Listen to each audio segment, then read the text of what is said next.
So, namaste everybody, and welcome to the satsang of today. I just had a departure from that just to get a bit of what we try to learn and apply from the life of Maryada Purushottam Sri Ram Chandraji. We refer to Sri Ram Chandraji as Bhagwan. Bhagwan has one meaning, benefactor. Benefactor because he was a benefactor to the parents, to friends, to the population of Ayodhya, and even to the population of Lanka, liberated them from the claws of Ravan. Ramayana, the source is Valmiki Ramayana. That's the authentic one because we have more than 4,500 versions and translations of the Ramayana. And each and everybody who has translated or putting his own version has added a bit of the spices from his side. So if we have to go on what is authoritative in the Ramayana, let's go to the Valmiki Ramayana. Just to get back to the question of Dr. Chandora about if we have children and children are not listening to us. Unfortunately, we've crossed a period when the children are grown up. It's difficult now to bring them on the line. But if we go in the concept of trying to build a new generation, it starts well before conception. And the guidance is from Garbhadhan Sanskar, which is the equivalent in Putreshti Yaj, which King Dashrath performs before begetting the four sons, Ram, Lakshman, Bharat, and Shatrughna. Nevertheless, we shouldn't despair. We should, when the children are grown up, even if they don't listen, we should be patient. We should try to listen first and then give them the guidance. We can only put up our efforts at that point in time. And remember, as we say, Prarthana se pehle Purushart. So if we put up all our efforts and we don't despair, in due course, in due time, the fruits will come. As Kabir ji has put it, Dhire Dhire Re Mana Dhire Sab Kuch Hoy, Mali Siche Saugara Ritu Aaye Phal Hoy. So we have to be patient and we have to put up ceaseless efforts. As the Yog Darshan put it, Sado Det Kale Nairantariya Satkara Sevito Drer Bhumi. Continuous striving over a long period of time with passion, dedication will surely reach the goals. But the Ramayana is in itself enlightening in the sense that if we want to build up the nation by creating a new generation of people who would be ethical in life throughout, that starts with, let's take the concept of Putreshti Yaj in the Ramayana, where Dashrath married for a long time, that didn't give any issue, gets to Rishi Vashisht, who was the guiding scholar of the family, and he was given the suggestion by the ministers also to proceed with Putreshti Yaj, and he was told to go to Shringa Rishi, invite him to conduct that Yaj. And Shringa Rishi came to him, stayed with him for quite some time. Then in the month of Chaitra, 1 year before Sri Ramchandraji is born, the proceedings to do the Yaj starts. So when Shringa Rishi comes to stay in the kingdom of Ayodhya with Dashrath, he gives the guidance. And the guidance is about righteous, ahar, vichar, vyohar.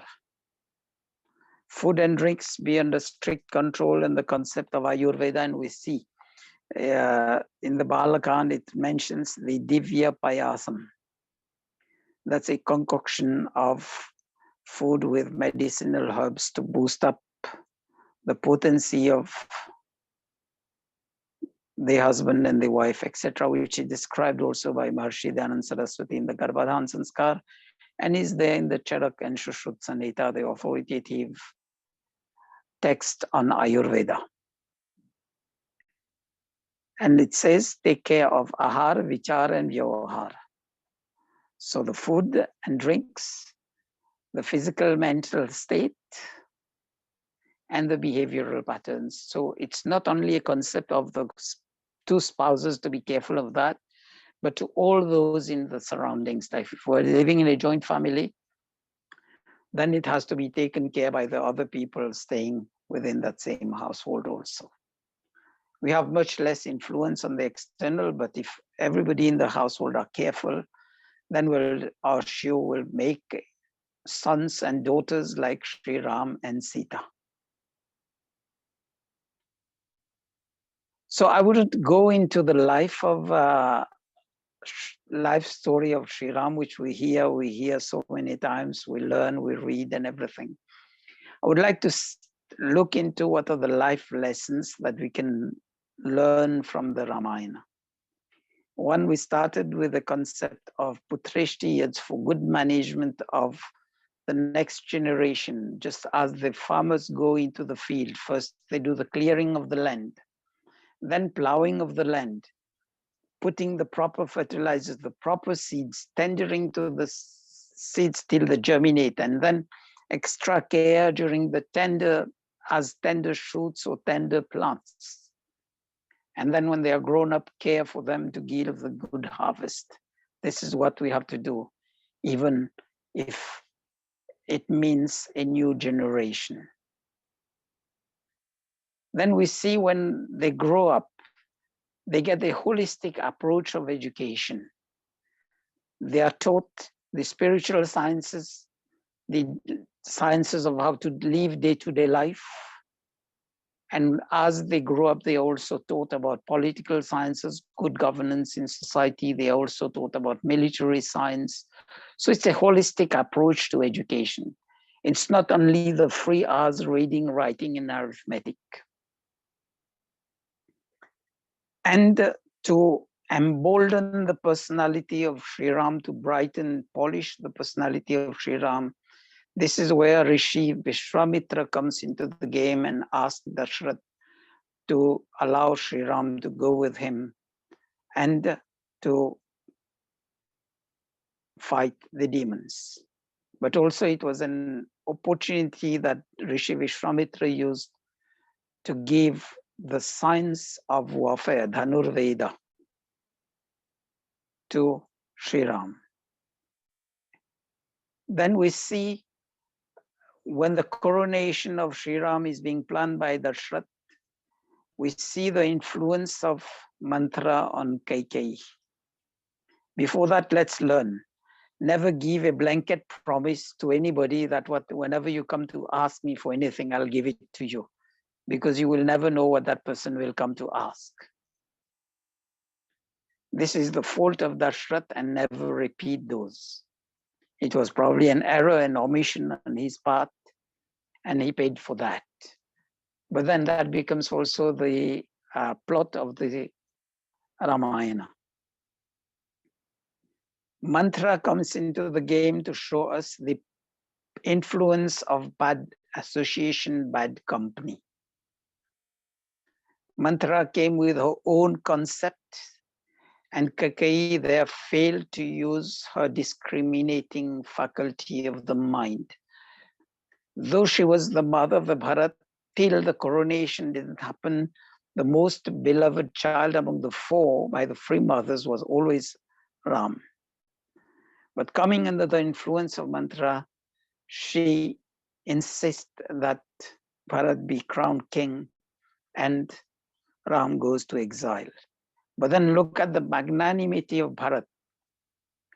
he steps in to be the ruler on behalf of Sri Ram. He doesn't become the king, but he rules on behalf of. So delegation. Then we see both Dashrath and Bharat, and later Sri Ram, taking the concept of service to the people of Ayodhya. It's service to the people of Ayodhya, the concept of what we know in management as servant leadership.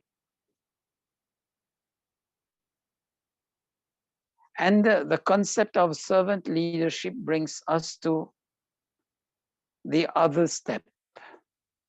The other step, the other concept there is not to be attached to whatever posts that we hold in life. In fact, never be attached to anything in life, because one day will come when we have to depart this life, this earth, and everything will be left behind. The concept that they uphold is dharma throughout. And this is what we learn from the Ramayana. The mission of life is to vanquish the evil that may crop up within us, to subjugate those and make goodness prevail in our life. Then we come to the episode that when Ram has to leave for the forest. Remember, on the evening he was told that he would be crowned king the next morning, and the next morning he gets the orders which are reversed. He has to leave for exile and Bharat to be crowned king. But then Sri Ramji shows the level-headedness, and that is the quality of an Arya. Sukh dukh mein rahe saman. Adverse situations or favorable situations doesn't change my inner peace.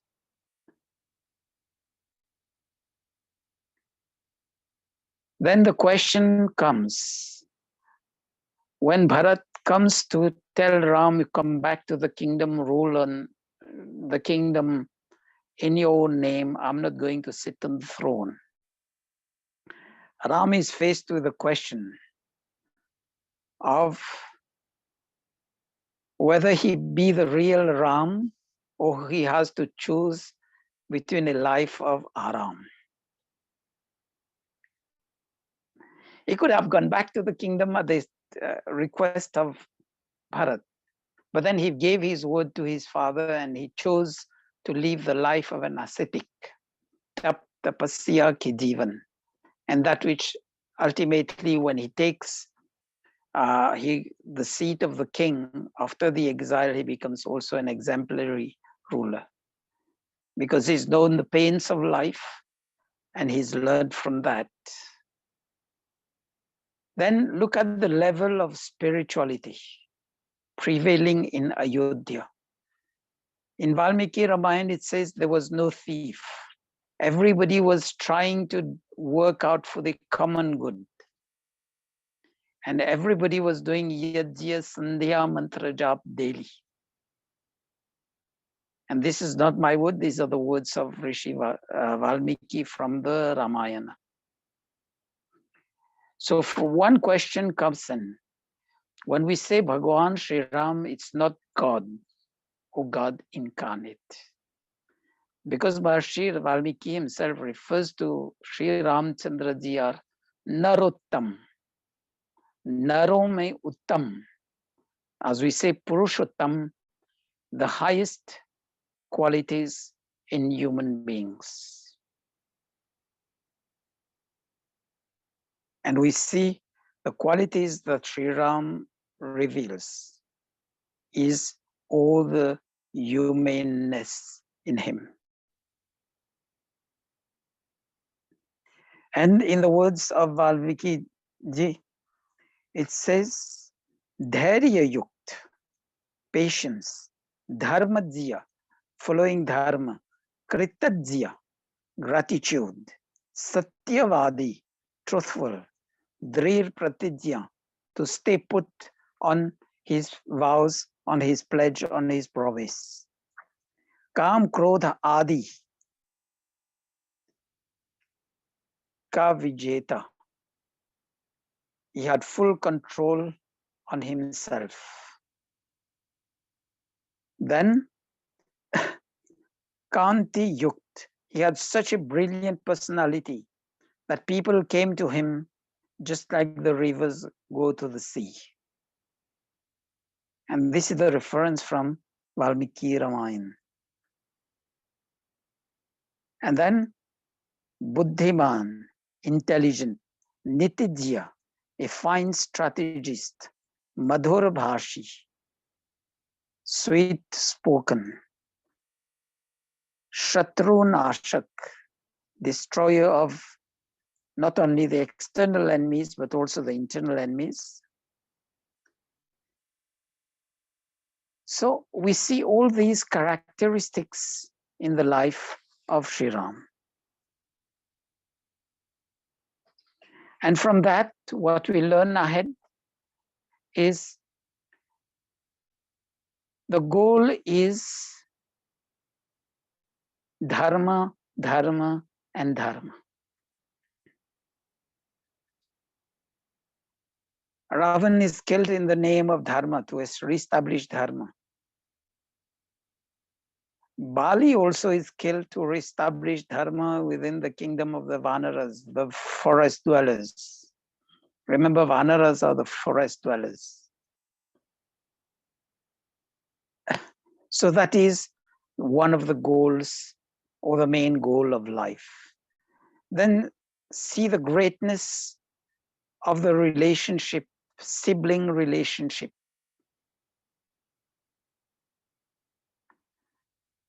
Ram, being the eldest, leads everybody as a role model. When Bharat comes to meet Ram, Ram is on the path of going to exile.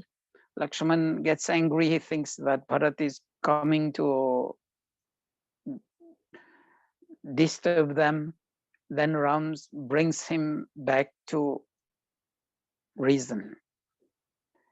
Brings Bharat to reason that you have been given the order to rule for, I'm going to exile. So you please go and do that. And Shatrughna becomes the right hand of Bharat during the 14 years of rule by Bharat on behalf of Ram. And Lakshmana are the right hand. Do we have such sibling relationship today? Then look at the concept of bhakti, devotion. The brothers devoted to Sri Ram. They don't pray to Sri Ram, they don't do the arti of Sri Ram, but they follow the instructions, the guidance. Even Hanumanji, who is known as Param Bhakta of Sri Ram, he stays at the feet of Sri Ram just to follow the orders, the instructions. Then the other event from which we have to learn, beware of traps, beware of pitfalls. When marriage disguises as the golden deer and lays the trap. Though Ram within himself knew that a golden deer doesn't exist, but on this insistence of Sita, he goes ahead. And when marriage is dying, he cries, "O Lakshman, O Sita." Sita thinks it's Ram. He's just doing the mimicry of the voice of Sri Ram. Sita thinks it's the voice of Sri Ram and insists to Lakshman to go ahead to save Sri Ram.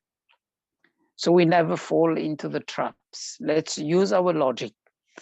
Give ourselves, as in the philosophy of yoga, give a pose, and that pose will enable us to listen to our inner voice and be on the right path. Then look at Shabri, the episode of Shabri. Tulsi Ramayana refers to Shabri as being turned into stone. No. Shabri does the penance in the ashram and waits for Sri Ram for the enlightenment before departing this world.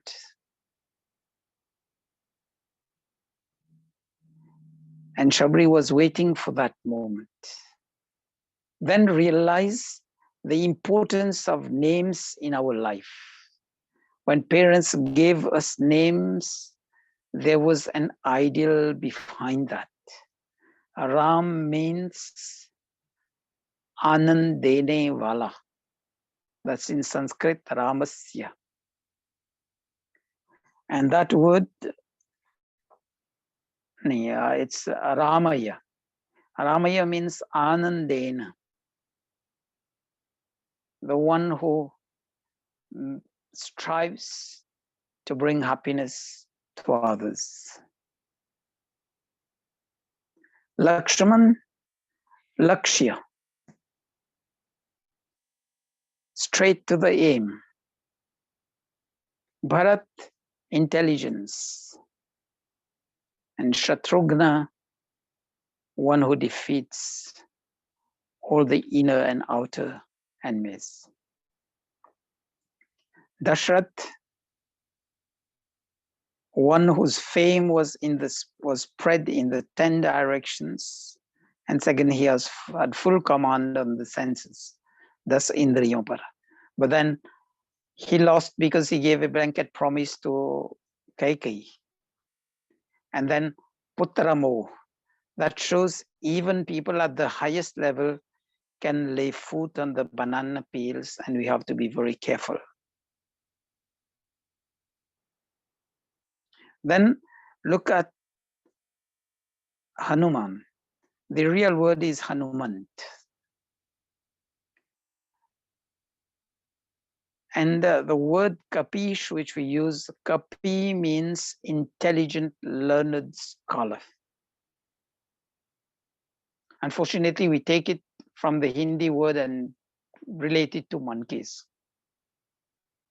But the real meaning from Sanskrit comes as learned scholar. And look at the dedication, the honesty which Hanumant,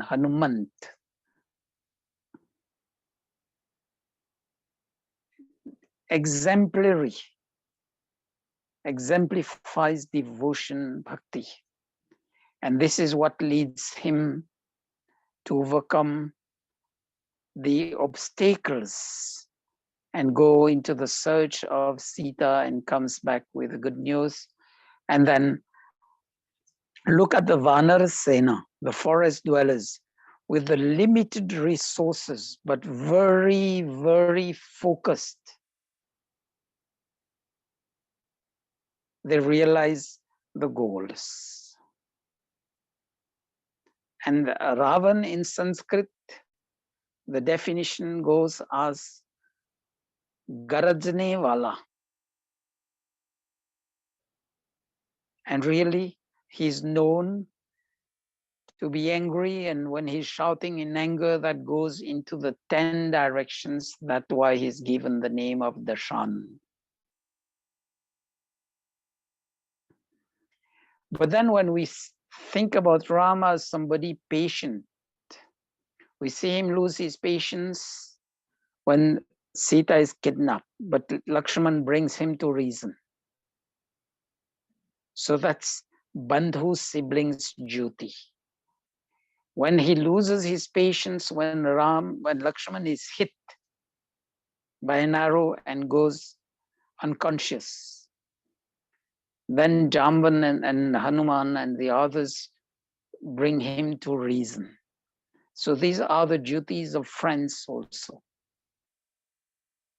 When somebody is going astray, bring him to reason. You be patient, and with continuous striving, we'll be able to bring that person on the right track. Then we see on the reverse side, Meghnad the son of Ravan, he knows his father is wrong, but blindly follows the father. Whereas Vibhishan does the reverse. He gives the correct advice to Ravan and he's kicked out. Then he joins sides with Sri Ram. Vibhishan, when he's awakened, he tries his most to bring Ravan to reason. But when Ravan fails, he also forgets about Dharma, just join Ravan there. And in the end, gets killed. Then Ravan gets that fate because of his arrogance. He knew Ram was a better strategist than him, though he was more knowledgeable than Ram. But then Ravan also have some qualities. He was an ideal ruler till he was not taken up by arrogance, by lust. And as the Tulsi Ramayana puts it, Vinash Kale Viparit Buddhi. So the first thing was the mind, the intellect went on the wrong path. But then when he's kidnapped Sita, he knew that this was a wrong action. He never touched Sita because Sita didn't agree to that. So that is the way she respects Sita as a lady. In spite of being arrogant, in spite of being under the influence of lust, attraction, moha, maya, etc. And remember the other part of it, big or small. If we are dedicated to our cause, we do the striving. Remember the Vanar Sena in front of the army of Ravan. The Vanar Sena and Ram were only a few. And the army of Ravan was a mighty army. So big or small, when we are dedicated to our cause, when we are on the right path, we'll surely succeed in life.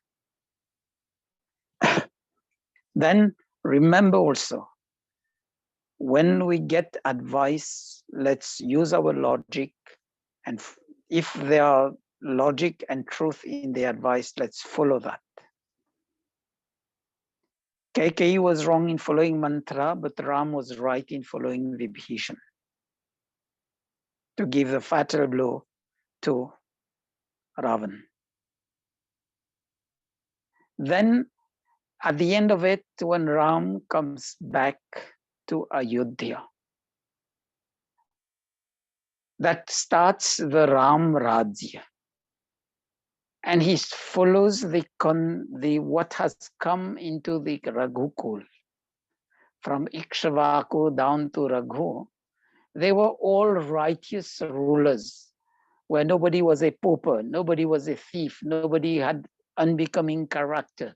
Everybody was respectful to the others.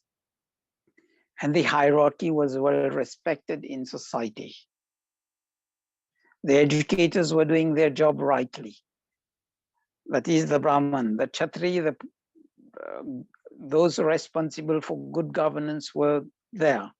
And Valmiki puts it that even the ministers, the 8 key ministers which Dashrath had, if somebody within their kins failed, they didn't hesitate 1 second to apply the discipline and the rules there. Are we ready to do that? Are we ready to give up the seats for the welfare of the people? Are we ready to become like-minded, like the people of Ayodhya? During the rule of Dashrath, during the 14 years Bharat ruled on behalf of Sri Ram, and during the Ram Rajya, where it was all a flourishing rule. The rule of law prevailed, the rule of logic prevailed, the rule of dharma prevailed, where people loved each other. The way of behavior was as in the rule of principles of the Arya Samaj. Priti Purvak Dharmanusar, with lots of compassion. So if we try to put these things, simple things in our life, we'll also, as we say, become a Ram of the contemporary times. So I just hope I've been able to shed some light on how the life of Sri Ram may inspire us to be better persons for our own self, for our family, for our relatives and friends, and for society at large. Wish you all well. Remember RamNavmi. On that day, wake up as Ram and the others did, always wake up before sunrise, get involved into the daily routine of having the bath and everything, then sit down for prayers, for meditation. And if you can do Havan, that's fine. Otherwise, you can do micro yads with the diya and the ghee and samagri mixed up. And when the swaha comes, you give the ahuti to the lamp with the standing wick. Remember Paramam Japam in the Valmiki Ramayana is about Gayatri Mantra Jap. So spend 5 minutes, 10 minutes doing Gayatri Mantra Jap and go on this trend, because the vibrations of Gayatri Mantra silences our own mind. And this is what unfolds our intellect to be enlightened intellect. And if we do these small things that Sri Ramji was doing in his daily routine, there was time for prayer, time for meditation, time for mantra jap, time for learning, time to be compassionate to others, time to express our humane characteristics to others. So if we spread that all around, we'll create a better world. Thank you for your attention. I just hope